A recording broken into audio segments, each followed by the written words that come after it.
चलो, तो देखो अभी हमने क्या सीखा भाई, हमने सीखा कि भाई मैग्नीट्यूड होता है वेक्टर में, डायरेक्शन होती है, और इस तरह से वेक्टर को डिनोट करते हैं। टेल होता है, हेड होता है, हेड का काम क्या है भाई, डायरेक्शन बताना। और अपना ये जो लेंथ है इसका काम क्या है, मैग्नीट्यूड, ये बेसिकली मैग्नीट्यूड को बताता है। ठीक है, तो जैसा मैंने बताया कि एक वेक्टर ए है, एक वेक्टर बी है, दोनों का मैग्नीट्यूड अलग अलग है, बेसिकली लेंथ डिफरेंट है। ठीक है, तो ये तो कहीं ना कहीं वेक्टर रिप्रेजेंटेशन हो गया। तो वापस से एक बार इस चीज़ को रिकॉल करते हैं प्रॉपर तरीके से। अगर आपको कोई वेक्टर लिखना है, चलो मान लेते हैं कि कोई वेक्टर लिखना है, तो आप कैसे लिखोगे? कोई भी वेक्टर लिखना है तो आप ऐसे लिखोगे, उसके ऊपर इस तरीके से ऐसा लगा दोगे। ठीक है, ये बेसिकली एक प्रॉपर वेक्टर रिप्रेजेंटेशन है जो कॉपी में आप यूज करते हो लिखने के लिए। ठीक है, आगे अगर मैं बात करूं तो अगर मुझे कोई पूछे कि इसका मैग्नीट्यूड लिखो, तो मैंने बताया इसको एक ऐसे मॉड में बंद कर दो। मॉड में बंद कर दिया, इसका मतलब ही क्या है, ये आपका एक मैग्नीट्यूड बन गया। क्या बन गया भाई? मैग्नीट्यूड बन गया। ठीक है, वेक्टर का मैग्नीट्यूड हो गया। ठीक है, तो आई गेस इतना तो क्लियर है सबको। अब आगे हम बात करते हैं, नया पेज ऐड करते हैं और वापस से नए टॉपिक पर बात करते हैं। अब हम, हमारा नया टॉपिक है भाई, बहुत ही बढ़िया, कि डायरेक्शंस को देखेंगे हम। सबसे पहले हम देखेंगे डायरेक्शंस को। तो चलो मैं एक बार डायरेक्शंस की बात कर लेता हूँ। डायरेक्शंस, तो बेसिक डायरेक्शंस तो सबको पता है क्या है डायरेक्शंस। वो अगर मैं एक स्ट्रेट लाइन ऐसे ड्रॉ कर दूं, सिंपल स्ट्रेट लाइन, और एक इस तरीके से स्ट्रेट लाइन ड्रॉ कर दूं, ठीक है, तो आपको ये पता है कि ये कौन सी डायरेक्शन है। इसको ही हम समझ लो बोलेंगे east, E A S T, sorry, इसको हम लिखेंगे east, E A S T, east. ठीक है, डेफिनेटली इधर वाला हो जाएगा वेस्ट, ऊपर वाला हमारा पॉइंट हो जाएगा नॉर्थ, और नीचे वाला हमारा हो जाएगा साउथ। ठीक है, क्लियर। चलो, अब अगर मुझे एक वेक्टर फॉर्म करना है या कोई डायरेक्शन बनानी है, तो हम क्या करते हैं कि चलो डिफरेंट कलर लेते हैं और एक डायरेक्शन बनाते हैं। मैंने ये बोला कि कोई आदमी चलो ईस्ट की तरफ चल रहा है, तो क्या होगा, वो ऐसे चलेगा ईस्ट की तरफ। भाई ऐसे ईस्ट की तरफ आप ऐसे वेक्टर बना दोगे, बोलोगे सर वो ईस्ट की तरफ ऐसे चल रहा है। ठीक है, बढ़िया है, कोई दिक्कत नहीं है। अगर आपसे ये बोला जाए कि एक काम करो, 30 डिग्री, ठीक है, नॉर्थ बनाओ, तो आपको प्रॉब्लम, आपको पता नहीं किधर से बनाना है, बट अब आपको बोलता है ऑफ ईस्ट बनाओ, ऑफ ईस्ट, ईस्ट से। ठीक है, तो 30 डिग्री नॉर्थ ऑफ ईस्ट, यानी कि 30 डिग्री नॉर्थ ऑफ ईस्ट अगर बनाना है तो कुछ कुछ ऐसे बनेगा। मैं मान लेता हूँ कि 30 डिग्री ऐसा कुछ रहा होगा। ठीक है, और ये एंगल बेसिकली ऐसा, नॉर्थ की तरफ जाना है कितने एंगल से, 30 डिग्री। देखो, इस वेक्टर को ही हम बोलेंगे 30 डिग्री नॉर्थ ऑफ ईस्ट। ठीक है, क्या बोलेंगे, 30 डिग्री नॉर्थ ऑफ ईस्ट। ठीक है, चलो एक चीज और समझ लेते हैं इसमें ही, इसी डायग्राम में मैं डिफरेंट कलर यूज करता हूँ उसके लिए, सो दैट आपको क्लियर हो जाए। अगर ऐसी एक लाइन ड्रॉ की जाए जो एग्जैक्टली मिड से क्रॉस, अरे भाई एग्जैक्टली मिड से ऐसे क्रॉस हो रही है, ठीक है, और इधर से भी एक ऐसी लाइन ड्रॉ की जाए जो एग्जैक्टली मिड से क्रॉस हो रही, एग्जैक्टली मिड से। इसका मतलब क्या है? अरे भाई इसका मतलब है कि ये एंगल 45, ठीक है, इसका मतलब है कि ये जो एंगल है आपका 45 है, ये एंगल भी 45। उसी तरह सारे एंगल इक्वली डिवाइड हो रहा है 45।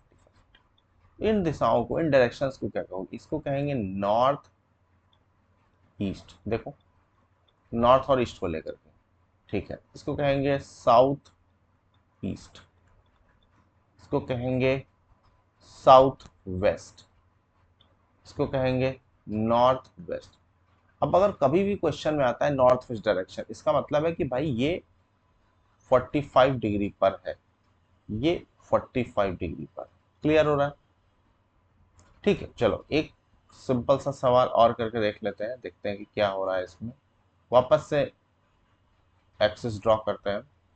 और देखो चलो ये तो हमारा एक सिंपल सा एक्सेस हो गया और ये हमारा एक दूसरा एक्सेस हो गया। ठीक, हमने एक्सेस ड्रॉ कर लिया है और मैं बोलता हूँ कि चलो ये हमारा ईस्ट है। वापस से इधर नॉर्थ ईस्ट की स्टेट्स पड़ती है इंडिया में। ये आपका हो गया नॉर्थ, ठीक है। ये आपका हो गया साउथ, साउथ हो गया, नहीं नहीं, ये आपका हो गया वेस्ट और ये आपका हो गया साउथ। ठीक है, अब मैं आपको कुछ सवाल देता हूँ, आप इसको एक पहला सवाल, हम पहला सवाल यहीं पे ड्रॉ करते हैं, पहला क्वेश्चन लेते हैं इसको। पहला क्वेश्चन है, कोई बोलता है 10 Newton 53 degree east of south, east of south. ठीक है, ईस्ट ऑफ साउथ का मतलब क्या है? ईस्ट ऑफ साउथ थोड़ा सही कर देते हैं इसको। East of south, east of south का मतलब है कि ठीक है, एक काम करते हैं, साउथ से, साउथ से, तो साउथ तो ये हो गया, साउथ से 53 डिग्री, कुछ ऐसा रहा होगा, 53 डिग्री ऐसा कुछ। ठीक है, अब साउथ से बनाना है डेफिनेटली, अगर हमको साउथ से बनाना तो अब क्या करें, यहां से ऐसा, देखो साउथ से ईस्ट की तरफ कितना, 53 डिग्री। और ये जो डिस्टेंस होनी चाहिए आपके ग्राफ पेपर पे होनी चाहिए 10। अब 10 न्यूटन दिखाना है तो आप कुछ भी पैरामीटर ले सकते हो, आप चाहे तो ले सकते हो 10 सेंटीमीटर, जो भी पैरामीटर आपको चाहिए वो आप ले सकते हो, कोई समस्या उसमें नहीं है। ठीक है, मैं एक और क्वेश्चन देता हूं, चलो एक छोटा सा क्वेश्चन और इसी में ट्राई करते हैं। 2 न्यूटन, ठीक है, 60 डिग्री नॉर्थ, स्पेलिंग गलत हो गई, नॉर्थ ऑफ, कहां से, ईस्ट से, ऑफ का मतलब ही जहां से। तो ठीक है, आपको कोई दिक्कत नहीं, आप ईस्ट से 60 डिग्री बना लो, ईस्ट से 60 डिग्री कुछ ऐसा होना चाहिए। ठीक है, अब डेफिनेटली ये एंगल ईस्ट से आप चले होगे तो ये 60 डिग्री होगा। अब इसमें एक गलती है, अगर हमने 10 न्यूटन इतना दिखा है, ग्राफ पेपर पर अगर इसको हम ड्रॉ करेंगे तो डेफिनेटली हमको ये कुछ ऐसा करना पड़ेगा, इसको छोटा करना पड़ेगा। ठीक है,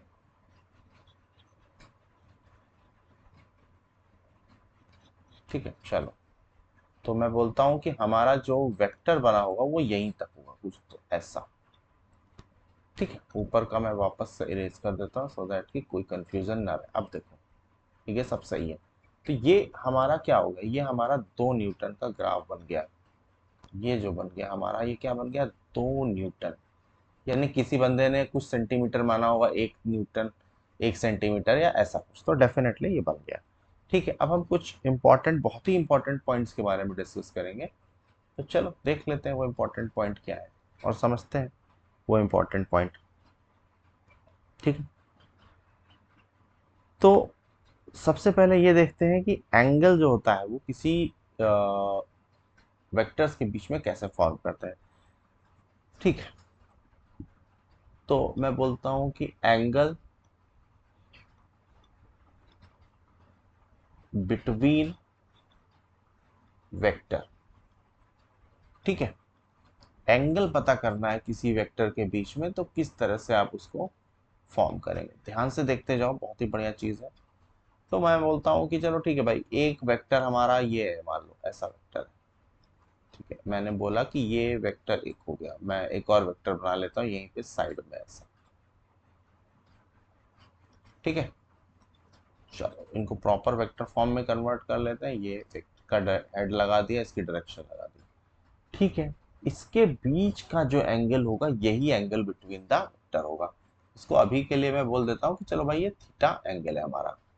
ठीक है, अब इसकी कंडीशन क्या है, इसकी कंडीशन ये है बच्चों कि आप क्या करो, आप ये देखो, पहली कंडीशन आप क्या चेक करो भैया, कि क्या टेल से टेल मिली है, tail to tail attachment, tail से टेल मिला है क्या, क्या टेल से टेल मिला है, हाँ भाई मिला है, देखो यहाँ पर अगर इस वेक्टर को मैं चलो ए वेक्टर थोड़ी देर के लिए बोल देता हूँ, इस वेक्टर को मैं बी वेक्टर बोल देता हूँ, तो ए वेक्टर और बी वेक्टर के बीच की जो इनकी टेल्स है आपस में मिली हुई, अगर मैं टेल का पॉइंट दिखाना चाहूँ तो ये आपका ये प्रॉपर पॉइंट देखो मिला हुआ है।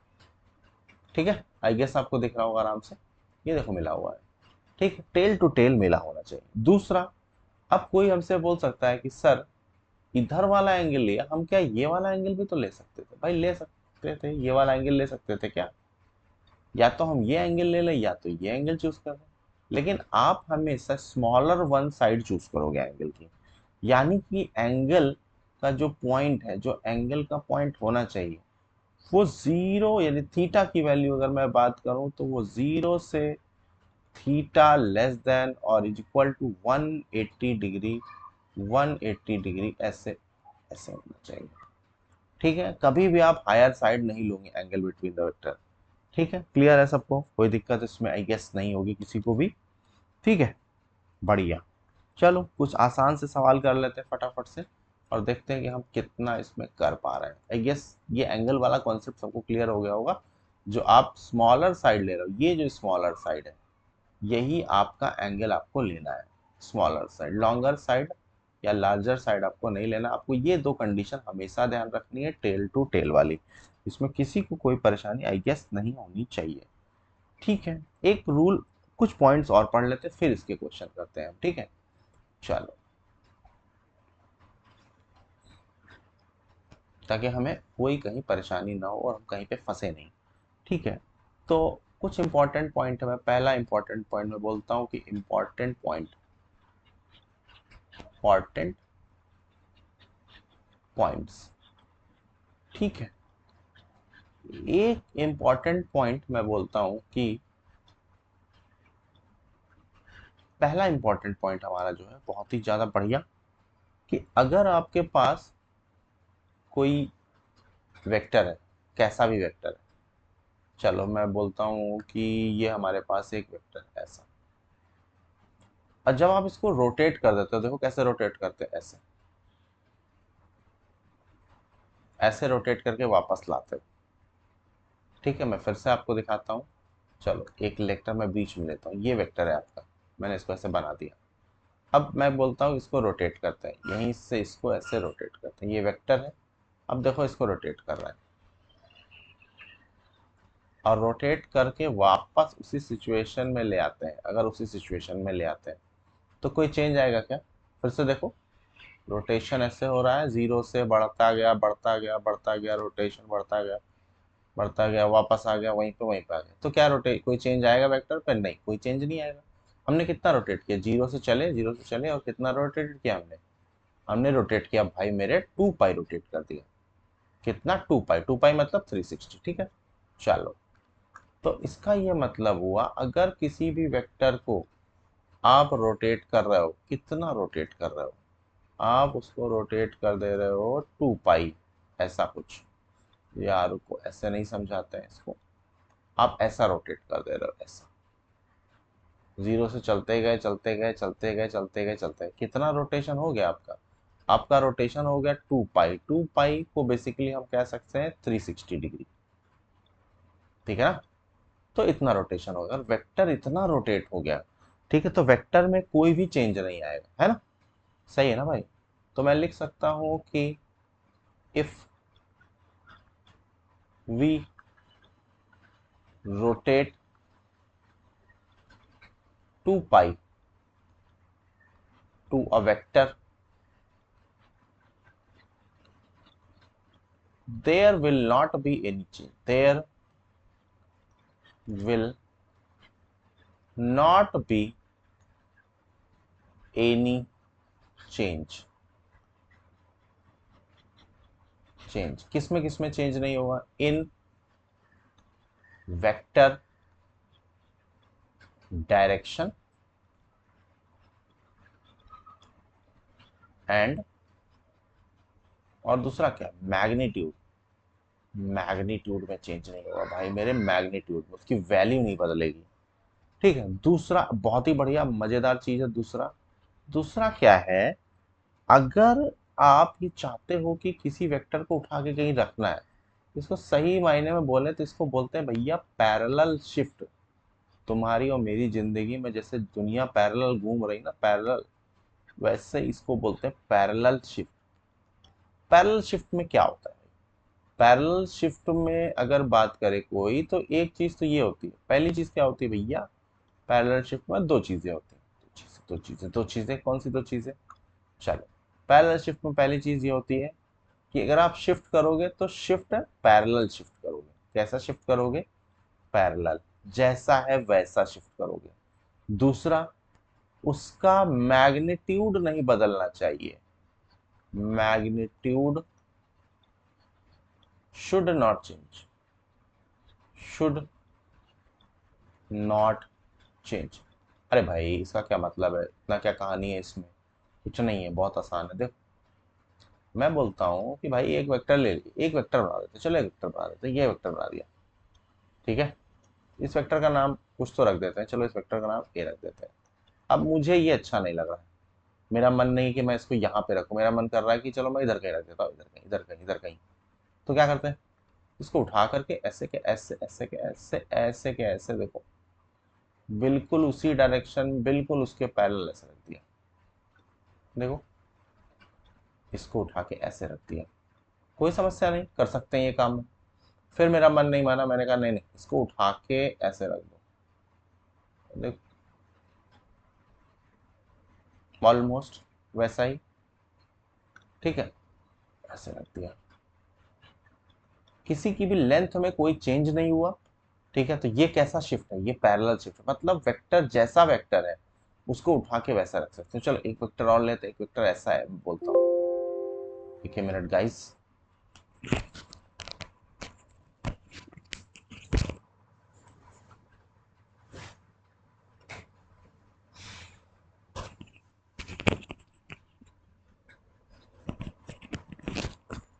चलो, तो मैं बोलता हूँ कि भाई ये वेक्टर ऐसा है और मुझे इसको पैरेलल शिफ्ट करना है, तो क्या करना है?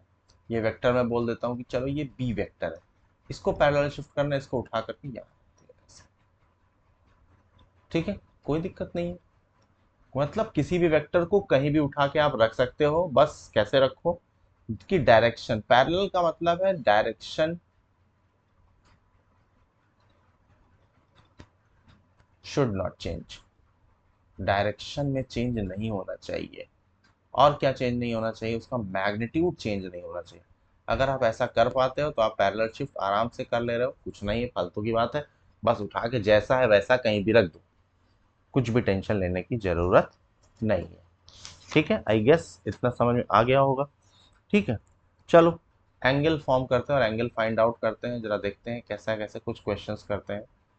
तो मैं बोलता हूँ कि चलो पहला क्वेश्चन लेता हूँ मैं, फर्स्ट क्वेश्चन। एक मिनट मुझे दे दो, एक मिनट।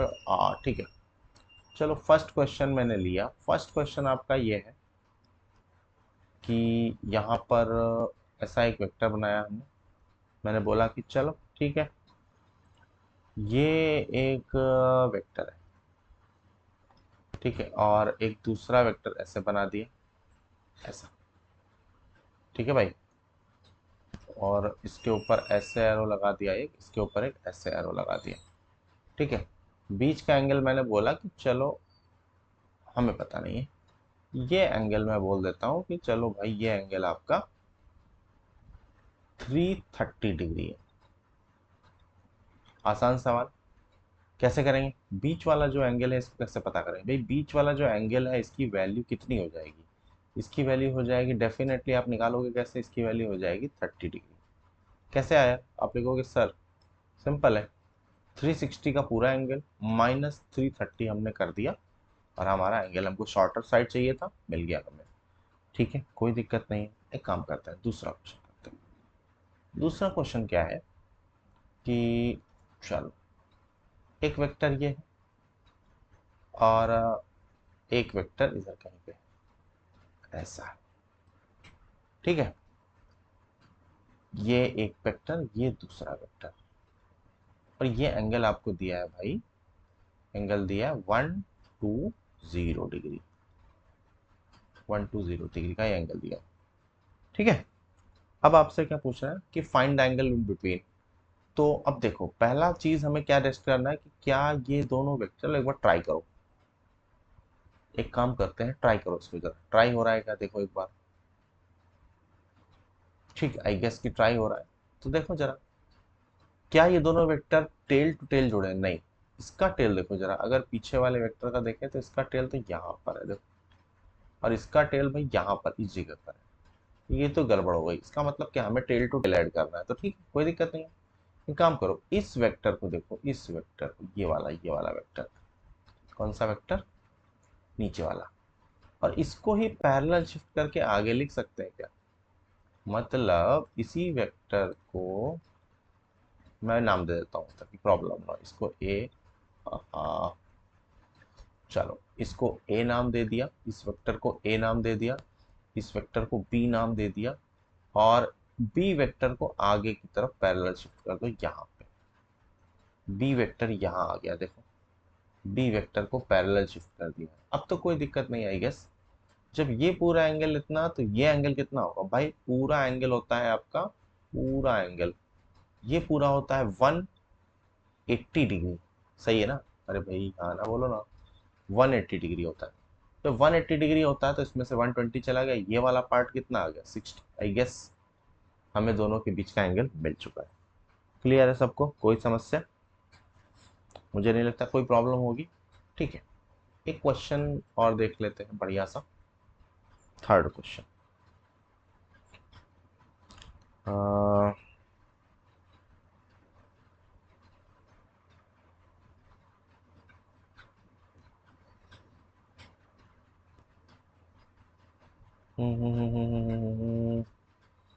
चलो देखो, एक वेक्टर आपका है,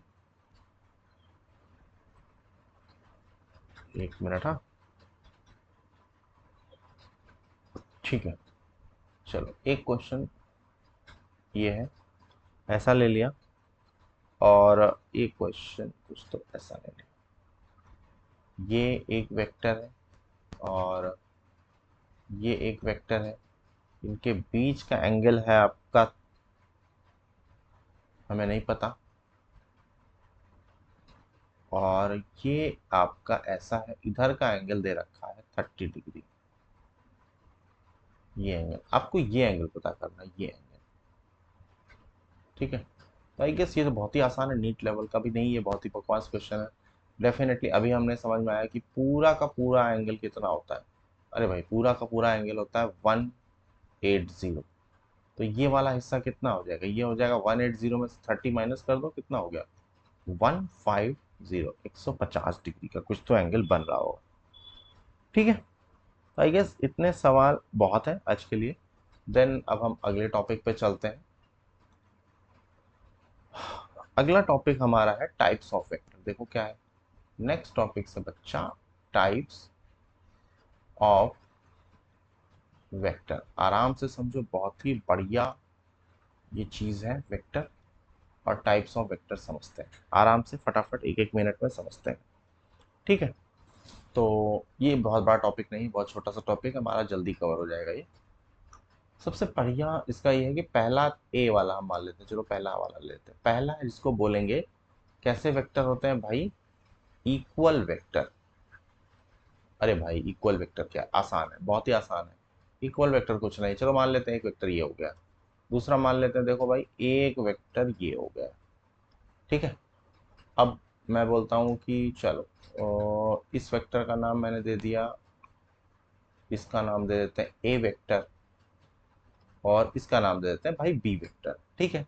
ए वेक्टर और बी वेक्टर में क्या इक्वल है? एक तो पहली चीज, दोनों का मैग्नीट्यूड बराबर होगा, यही तो, मैग्नीट्यूड तो ऐसे ही लिखते हैं, दोनों का क्या होगा? मैग्नीट्यूड बराबर होगा। अरे भाई बोलो ना, मैग्नीट्यूड बराबर होगा, सही है। दूसरा क्या होगा? दोनों की डायरेक्शंस विल बी सेम। क्या सेम होगा? Directions, directions will be same, directions will be same. Directions क्या होंगी? सेम होंगी, कोई समस्या नहीं। ऐसे वेक्टर हमेशा डायरेक्शन सेम होगी। क्लियर हो गई बात? जैसे कि अगर कोई एग्जांपल लेना चाहे आपसे, तो मैं बोलता हूँ कि चलो एक एग्जांपल लेते हैं, पहला एग्जाम्पल लेते हैं, चलो ठीक है, देखो एग्जाम्पल लेता हूँ 5 मीटर नॉर्थ। एक वेक्टर ए ऐसा हो सकता है, हो सकता है, बिल्कुल हो सकता है। कोई दूसरा वेक्टर भी है बी, जो मैं एग्जाम्पल ले सकता हूँ 4 मीटर, नहीं 4 मीटर नहीं होगा, क्या होगा 5 मीटर। सेम मैग्नीट्यूड होगा ना भाई, 5 मीटर और नॉर्थ डायरेक्शन भी सेम होगी, नॉर्थ। तो ये सिंपल इक्वल वेक्टर हमारा हो गया, कोई समस्या नहीं है, कोई दिक्कत नहीं है, ठीक है। मतलब यूनिट सेम होनी चाहिए, बाकी सारी चीजें भी सेम होनी चाहिए, ठीक है। दूसरा बी वाला एक पार्ट लेते हैं हम। अगर आपसे कोई पूछे अ नॉन इक्वल वेक्टर या अनइक्वल वेक्टर या जो भी, ठीक है, नॉन इक्वल वेक्टर, तो नॉन इक्वल का मतलब कुछ नहीं, अपोजिट कर देंगे, इसलिए इसको हम नहीं पढ़ेंगे, इसकी जरूरत नहीं है हमें, ठीक है। जो भी इक्वल नहीं होंगे वो नॉन इक्वल होंगे। अब हम बात करते हैं नेगेटिव ऑफ अ वेक्टर। एक मिनट, ठीक है, हाँ ठीक है। अब हम पढ़ते हैं negative of a vector, negative vector, ठीक है। नेगेटिव वेक्टर का क्या मतलब है?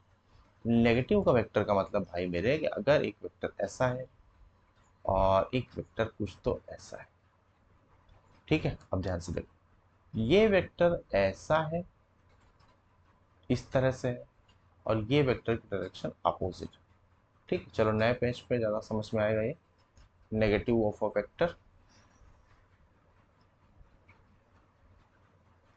देखो भाई वापस से नेगेटिव ऑफ अ वेक्टर को समझते हैं, वही हम पढ़ रहे थे। मैंने क्या बोला कि चलो एक वेक्टर ये है, ठीक है, और एक वेक्टर आपका ये है, ठीक है। इसकी डायरेक्शन कुछ इस तरफ है, इसकी डायरेक्शन ही कुछ इस तरफ है। ये ए वेक्टर है, मैं फिर से मान लेता हूँ इसको, ये ए वेक्टर है। जगह यहाँ पे नहीं चल रहा है मार्कर मेरा, एक मिनट गाइस।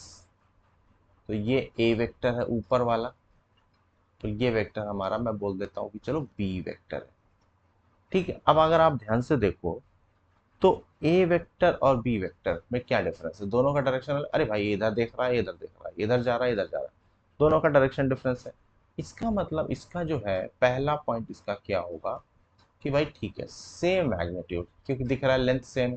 अरे भाई लेंथ सेम है ना, सेम मैग्नीट्यूड, क्या हो जाएगा, सेम मैग्नीट्यूड, ठीक है। बट डायरेक्शन क्या होगी, डिफरेंट डायरेक्शंस, क्या हो जाएगा, डिफरेंट। डिफरेंट वर्ड भी सही नहीं है, आप सही वर्ड यूज करो तो अपोजिट डायरेक्शन, अपोजिट डायरेक्शंस, क्या हो जाएगा, अपोजिट डायरेक्शन, ठीक है ना, अपोजिट डायरेक्शन। अब कोई पूछे भाई लिखना कैसे है, सीधा है। अगर ए वेक्टर ऐसा है तो बी वेक्टर को उसके बराबर होने के लिए अगर इसको वापस, अगर इस वेक्टर को इस तरफ मोड़ना है, ऐसे करना है, तो क्या करो, इसके आगे माइनस लगा दो। समझे, क्या करो, इसके आगे ऐसे माइनस लगा दो, कोई समस्या नहीं, ठीक है। आई गेस ये क्लियर हो गया होगा सबको, कोई समस्या वाली बात इसमें नहीं है, ठीक है। चलो अब एक चीज हमें पढ़ाई जाती है, पैरेलल और एंटी पैरेलल, तो सेम ही है, पैरेलल वेक्टर और एंटी पैरेलल की बात कर लेते हैं। चलो एक वेक्टर होता है पैरेलल वेक्टर, पैरेलल एंड, मैं दोनों एक ही में पढ़ा रहा हूँ, बहुत आसान है, क्योंकि anti parallel vector, anti parallel vector, parallel vector anti parallel vector में कोई ऐसा बड़ा डिफरेंस नहीं है, सिंपल है। देखो भाई पैरेलल वेक्टर का मतलब जो एक ही डायरेक्शन में हो और एक ही साइड हो, मतलब एक ही डायरेक्शन में हो, तो वो एक तरह से पैरेलल वेक्टर हो जाएंगे। एंटी पैरेलल का मतलब हो गया कि, अभी मैं डायग्राम बना दूंगा तो आपको ज्यादा अच्छे से क्लियर हो जाएगा, एक मिनट। हाँ चलो ये हो गए समझो पैरेलल वेक्टर, ये हो गए आपके पैरेलल वेक्टर, देखो एक ही डायरेक्शन में। और ये आपका हो गया एंटी पैरेलल, देखो अगर इनके बीच का थीटा, अगर मुझसे कोई पूछे तो मैं बोलूंगा 0, अगर इनके बीच का थीटा कोई मुझसे पूछे तो मैं बोलूंगा 180, अपोजिट है ना पूरी, देखो पूरी तरह से अपोजिट, 180, सही है, ठीक है। I guess parallel vector anti parallel vector एकदम क्लियर है, ठीक है। फिर हम बात करते हैं दो तीन और बढ़िया वेक्टर्स के। एक होता है कोलिनियर और कोप्लेनर। ध्यान से समझना, बढ़िया चीज है। को लीनियर एंड को प्लेनर वेक्टर। कोलिनियर एंड को प्लेनर वेक्टर। चलो एक सिंपल बात समझो। कोलिनियर तो सबको पता है कि भाई एक ही लाइन में अगर है तो कोलिनियर वेक्टर, मतलब कि चलो मैं बोलता हूँ कि ऐसा एक वेक्टर बना दिया, ठीक है। फिर मैंने इसी लाइन में एक दूसरा वेक्टर ऐसे लगा दिया, फिर इसी लाइन में मैंने एक तीसरा वेक्टर ऐसे लगा दिया, ठीक है। अब इसको प्रॉपर वेक्टर में बना देता है। ये ऐसा एक वेक्टर हो गया, ये वेक्टर ऐसा हो गया, तो ये वेक्टर ऐसा हो गया। अगर ये ए वेक्टर है आपका, ये बी वेक्टर है, और ये सी वेक्टर है, ये एक ही लाइन में है भाई, एक ही लाइन, एग्जैक्टली एक लाइन में है, ठीक है। तो इसका मतलब क्या है, which line on the collinear की बात हो रही, यही आपका कोलिनियर है, ठीक है। हम ये बोल सकते हैं कि which lie on the same path. मतलब अगर मुझसे कोई पूछे तो मैं लिख सकता हूं which lie on the same path. Same रास्ते पर है, एकदम सेम रास्ते पर, सेम पाथ पर काम कर रहा है, ठीक है ना। कोई दिक्कत नहीं इसमें, आई गेस, ठीक है। को प्लेनर वेक्टर की बात करता हूँ। को प्लेनर थोड़ा सा बढ़िया वेक्टर, ध्यान से समझना है इसको। को प्लेनर वेक्टर, चलो। को प्लेनर वेक्टर से पहले हमें ये समझना पड़ेगा कि प्लेन क्या होता है और कैसे कैसे प्लेन होता है। तो देखो जरा, मैं बोलता हूं कि यहां पर एक वाई एक्सिस मैंने बना लिया, ठीक है। यहां पर इस तरह से एक एक्स एक्सिस बना ले। इतना तो हमने पढ़ा ही है अपनी जिंदगी में, इतना पढ़ा है। ये हमारा एक्स एक्सिस है, ये हमारा वाई एक्सिस, ठीक है। तो जरा ध्यान से देखो कि ये जो प्लेन बनेगा, मतलब ये जो प्लेन बन रहा है, ये फिर से देखो ध्यान से, ये जो प्लेन बन रहा है ये हमारा कहीं ना कहीं क्या कहलाएगा, एक्स वाई प्लेन कहलाएगा। इस प्लेन को मैं क्या बोलूंगा, ये प्लेन हमारा, मैं यहाँ पे लिख भी देता हूँ ताकि आपको समझ में आ जाए, ठीक है। अभी मैं लिखते हैं बाद में। चलो अब देखो, मैंने बोला कि जेड एक्सिस ऐसे बना लो। देखिए जेड एक्सिस हो गया भाई, क्या हो गया आपका जेड एक्सिस, ठीक है। अब मैं सारे के सारे प्लेन बना रहा हूँ, आपको थोड़ा सा सही आइडिया इसमें लगेगा जरूर। मुझे पूरी उम्मीद है कि आपको इसमें समझ में आ जाएगा, ठीक है। आई गेस ये काफी ठीक बन रहा हो।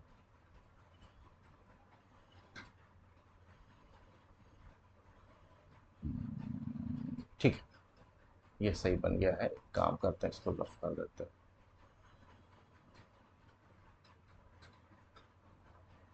ठीक है। चलो, तो इस प्लेन की मैं बात करता हूँ, इसको मैं छोटा सा लिख देता हूँ एक्स वाई प्लेन। देखो ये क्या है, ये है एक्स वाई प्लेन, है ना भाई। अगर इसकी बात करूं तो ये एक्स एक्सिस, ये जेड, ये वाला जो प्लेन है कहीं ना कहीं वाई जेड प्लेन है ना भाई, वाई जेड प्लेन। इसकी मैं बात करूं तो कहीं ना कहीं ये एक्स जेड प्लेन है कि नहीं। ये पूरा का पूरा जो प्लेन है एक्स जेड प्लेन, ठीक है। अब को प्लेनर की बात कर रहे हैं। को प्लेनर का मतलब क्या है, ऐसे वेक्टर जो एक ही प्लेन में हो।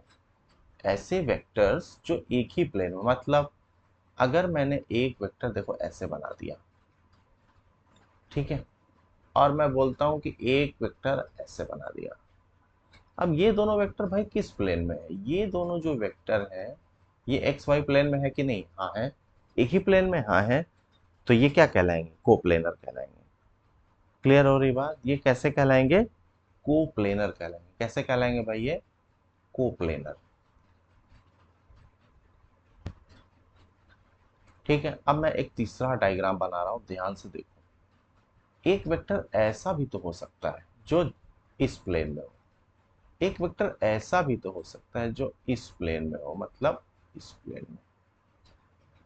अब जरा ध्यान से देखो, ये वेक्टर तो एक्स जेड प्लेन में हो गया, ये वेक्टर तो ऐसा हो गया। क्लियर हुई बात, इसका मतलब देखो, ये अगर मैं इनका नाम दे दूं, ये ए वेक्टर हो गया, ये बी वेक्टर हो गया हमारा, इसको सी बोल देते हैं, चलो थोड़ी देर के लिए इसको हम डी बोल देते हैं भाई मेरे। तो इसका क्या मतलब, इसका मतलब है भैया ए और बी कैसे हैं, कोप्लेनर है। सी और डी कोप्लेनर नहीं, ये देखो ये वाई जेड प्लेन में और ये एक्स जेड प्लेन में। क्लियर हुई बात? आई गेस क्लियर हो गया होगा, कोई समस्या नहीं होगी इसमें। ठीक है, इतना समझाया इसको। ठीक है, आगे बढ़ते हैं।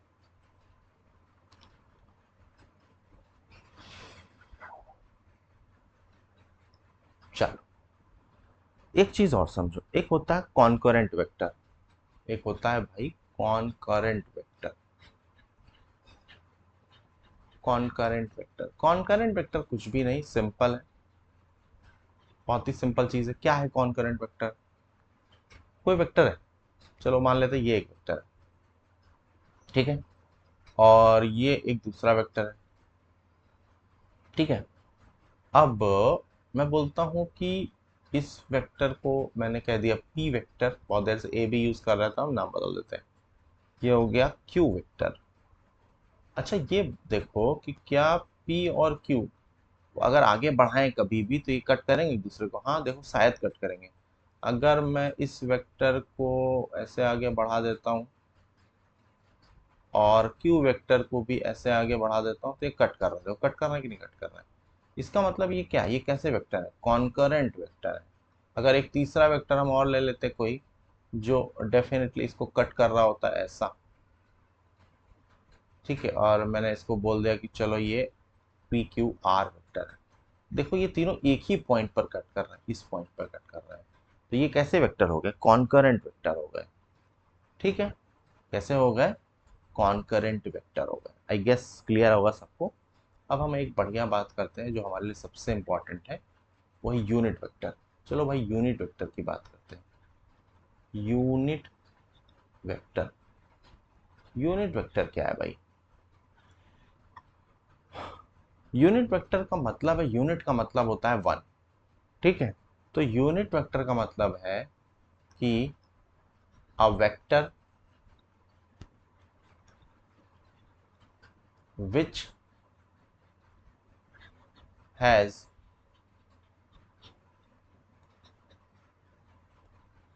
Magnitude one.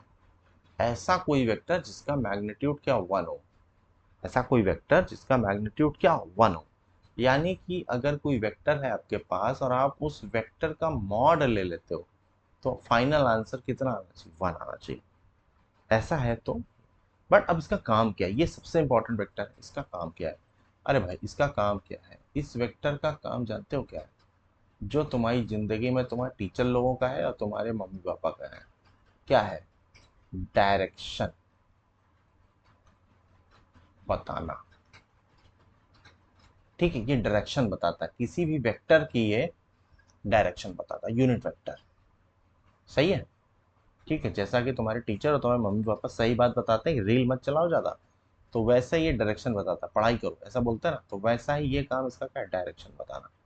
ठीक है, अगर ये डायरेक्शन बताता है तो किस तरह बताता है इसको भी हम समझेंगे, पर इसका काम यही है, टू गिव,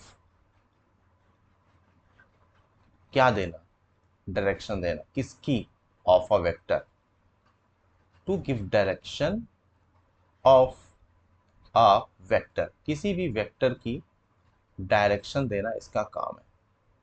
ठीक है, चलो देखते हैं कैसा होता है, ये कैसा दिखता है। अगर यूनिट वेक्टर कभी लिखने को मिले लाइफ में, मिलेगा, बहुत मिलेगा, ऐसा नहीं कि नहीं मिलेगा। अगर यूनिट वेक्टर आपको कभी लाइफ में लिखने को मिल रहा है तो आप उसको ऐसे एक छोटी सी टोपी पहना दो, ठीक है, और अ, फिर आप लिखो इक्वल टू, वेक्टर ले लो, उस वेक्टर के ऊपर ऐसे बार लगा दो, ठीक है, अपॉन कर दो और उस वेक्टर को डिवाइड कर दो उसी वेक्टर के मॉड से। अगर आप ऐसा कर पाते हो तो आपको ये यूनिट वेक्टर मिल जाएगा। क्लियर हो गई बात? अगर फिर से देखें, ये वाला हिस्सा क्या है, अरे भाई ये वाला हिस्सा क्या है, ये वाला हिस्सा है यूनिट वेक्टर। क्या है ये, यूनिट वेक्टर। ये वाला हिस्सा क्या है, ये वाला हिस्सा तो नॉर्मल वेक्टर है, बेसिकली ए वेक्टर है और कुछ नहीं। अगर इससे पूछे ये क्या है, ये है magnitude of the vector, I guess उसको लिखने की जरूरत नहीं है, मैग्नीट्यूड। अच्छा ये बताओ, अगर आपसे कोई पूछे वेक्टर लिखो, तो एक वेक्टर कैसे, अब इसी फॉर्मूले से वेक्टर को लिखना सीखेंगे। मैं बोलता हूं कि चलो एक वेक्टर है, let there is a vector, is a vector, कोई वेक्टर है, कोई सा भी वेक्टर, हमको पता नहीं, कोई वेक्टर, मैं बोल देता हूं कि चलो ये एक वेक्टर का नाम है पी। अगर आपसे बोले जाए कि पी वेक्टर को आप लिखिए, तो आप कैसे लिखोगे? अरे भाई सिंपल है, देखो अब ऊपर वाले फॉर्मूले को देखो, मैं लिख रहा हूँ, पी वेक्टर को लिखना है तो पी वेक्टर हो गया। क्या करें उसका, वेक्टर में क्या होता है, उसका मैग्नीट्यूड होता है, ठीक है भाई, उसका मैग्नीट्यूड हो गया वेक्टर का। और क्या चाहिए, और चाहिए उसकी डायरेक्शन, देखो पी वेक्टर के कैप से डायरेक्शन हो गया ना। वेक्टर में क्या होता था, अरे भाई वेक्टर में क्या होता था, वेक्टर में होता था उसका मैग्नीट्यूड, ये हो गया मैग्नीट्यूड, उसकी डायरेक्शन ये होगी डायरेक्शन, देखो सही लिखा है क्या, ये हो गया मैग्नीट्यूड, मैग्नीट्यूड, और ये हो गई डायरेक्शन, देखो आ, ये हो गया डायरेक्शन, सही है। देखो क्या ये ऊपर वाले फॉर्मूले से आया, बिल्कुल, अगर आप ऊपर वाले फॉर्मूले को देखो तो क्या ऐसे लिख सकते हैं, सिंपल क्रॉस मल्टीप्लाई करके, A vector is equal to mod of A, और ए टू द पावर क्या, मतलब पावर नहीं बोलेंगे, ए की पावर क्या, टोपी पहना दिया बेसिकली, सही है, हो गया, कोई दिक्कत नहीं, इस तरह से हम इस वेक्टर को लिख सकते हैं, कोई समस्या नहीं। अब ये यूनिट वेक्टर हम लोग कर रहे हैं, है क्या यूनिट वेक्टर, तो एक बढ़िया से डायग्राम से हम ये देखते हैं कि यूनिट वेक्टर क्या होता है। वापस से हम अपना एक्स डायरेक्शन एक बनाते हैं, आई गेस दिख रहा होगा सबको। वापस से हम वाई बना चुके हैं, हम एक्स बना लेते हैं, और चलो हम जेड बना लेते हैं, तो ये जेड बन गया, आई गेस जेड सबको क्लियर है, ठीक है। एक्स डायरेक्शन ये हो गया, ये आपका वाई डायरेक्शन हो गया, और ये आपका जेड डायरेक्शन। अगर आपसे कोई पूछे, कोई भी पूछे कि भाई एक्स डायरेक्शन में यूनिट वेक्टर क्या है, तो एक्स डायरेक्शन में, किस डायरेक्शन में, एक्स डायरेक्शन में यूनिट वेक्टर होता है आई कैप। अगर आपसे कोई पूछे वाई डायरेक्शन में यूनिट वेक्टर क्या है, तो वाई डायरेक्शन में यूनिट वेक्टर होता है जे कैप। अगर आपसे कोई पूछे जेड डायरेक्शन में यूनिट वेक्टर क्या है, तो जेड डायरेक्शन में यूनिट वेक्टर होता है के कैप। आई गेस क्लियर हो गया होगा सबको, ठीक है। यानी कि अगर एक वेक्टर आप लिखना चाहते हो, कोई वेक्टर लिखना चाहते हो, तो भाई कैसे लिखोगे, आई जे के की हेल्प से लिखा जा रहा होगा। मैं एक एग्जांपल देता हूं, अगर एक वेक्टर ए है, चलो कोई वेक्टर ए है, तो क्या होगा, ये ज्यादा से ज्यादा इसको कैसे लिख सकते हैं, आई प्लस जे प्लस के, ऐसे लिख सकते हैं। चलो थोड़ी देर के लिए हम भूल जाते हैं कि के इन्वॉल्व भी है, मैं अब छोड़ देता हूँ के को। अगर तुम आई और जे लिखते तो क्या करते हैं, यहाँ पे कहीं पर एक यूनिट मार्क करते, यहाँ पे कहीं पर यूनिट मार्क करते, और इस जगह पर ऐसे पॉइंट बनाते, देखो इस जगह पर ऐसे पॉइंट बनाते, और उसके बाद ये ऐसे ऐसे, यही तो तुम्हारा पॉइंट हो जाएगा आई प्लस जे।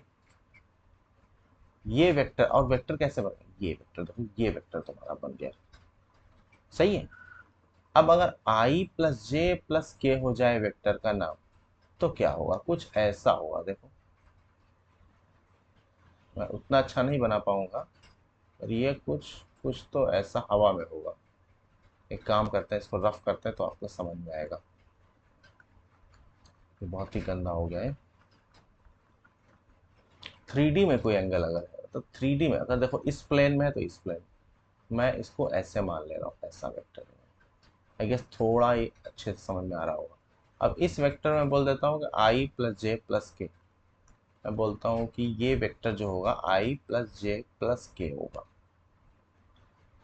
ठीक है। यानी आई से भी कुछ तो एंगल बना रहा होगा ये, जे से भी कुछ एंगल बना रहा होगा, के से भी कुछ एंगल बना रहा होगा, सही है ना। ठीक है, और इस वेक्टर को ऐसे नाम दे देंगे, चलो मैं इसका, क्योंकि ये वेक्टर बड़ा है इसलिए मैं इसको 4i कर देता हूँ, 4j कर देता हूँ, 4k कर देता हूँ। ठीक है, इस एंगल को अल्फा बोलते हैं, इस एंगल को बीटा बोलते हैं, और इस एंगल को गामा बोलते हैं। आगे हम पढ़ेंगे डिटेल में इसमें। ठीक है, आई गेस आज के लिए इतना ही। एक छोटा सा टॉपिक रह गया तो उसको भी अभी हम कवर कर लेते हैं, फिर हम क्लास को अपनी एंड करते हैं। ठीक है, तो एक हमारा होता है भाई लोगों नल वेक्टर, एक होता है नल वेक्टर। नल वेक्टर क्या होता है? नल वेक्टर, देखो नल वेक्टर, नल वेक्टर की अगर मैं आपसे बात बोलूं तो नल वेक्टर का मतलब क्या है? जिसका मैग्नीट्यूड नल हो, मतलब जीरो, नल मतलब जीरो बेसिकली। मैग्नीट्यूड, मैग्नीट्यूड का मतलब क्या है भाई? जी वैल्यू। इसका मैग्नीट्यूड क्या हो? जिसका मैग्नीट्यूड जीरो होना चाहिए, ZERO, जीरो। ठीक है, और इसकी डायरेक्शन क्या होगी? चलो मैग्नीट्यूड तो होगा, वेक्टर होगा, इसकी डायरेक्शन क्या होगी? इसकी डायरेक्शन होगी आर्बिट्रेरी। आर्बिट्रेरी, आर्बिट्रेरी का मतलब क्या है? मतलब वो है कि जैसे कि छोटा सा पॉइंट मैंने ले लिया, अब इसमें हम किसी भी साइड में डायरेक्शन बना सकते हैं, ऐसे ऐसे ऐसे ऐसे, जिधर भी। तो इसको लिखने की जरूरत नहीं, इतना ही आई गेस आज के लिए बहुत है। ठीक है, चलो पढ़ाई करते रहिए, धन्यवाद।